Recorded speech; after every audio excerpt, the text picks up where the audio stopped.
My name is Gordon Korman, I'm 44 years old, and I've been writing for 32 years.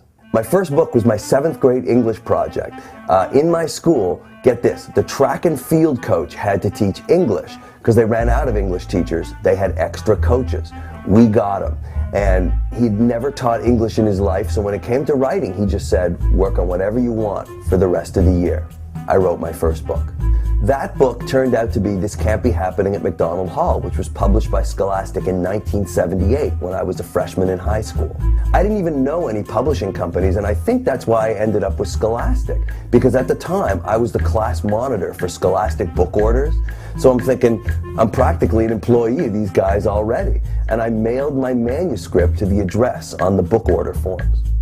I didn't hear anything back for about 4 months, which is not bad for publishing, but you know, in 7th grade time, I'd written it off after the first couple weeks.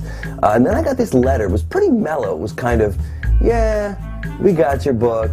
We might even, maybe, possibly one day consider publishing it, you know, if you're lucky. I later found out that this is what is known in the book business as an extremely enthusiastic response, and a few days after my 13th birthday, I signed a contract for This Can't Be Happening at Macdonald Hall. You know, it's kind of weird because I grew up writing for kids. I wrote the first book for school. I wrote the second one just to prove the first one wasn't a fluke, you know, to prove I could do it again. And then it became my hobby. So it sort of went from project to hobby to summer job to real job. And in college, when it was time for me to sort of really pick what I wanted to do for a living, it was a no-brainer because I already was a writer.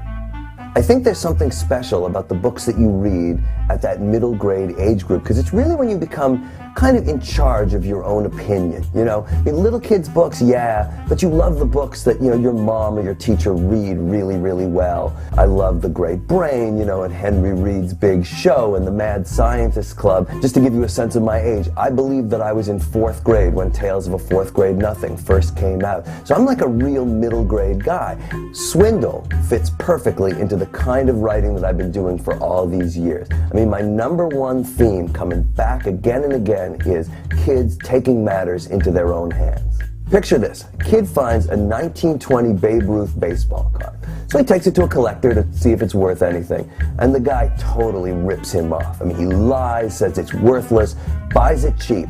Turns out this thing is worth, get this, $974,000.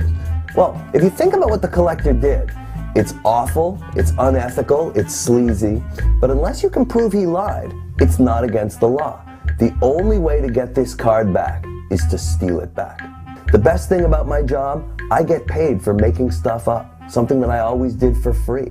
And I'm constantly coming up with new stuff to write about. I mean, the ideas are out there. My job as a writer is just to find the good ones.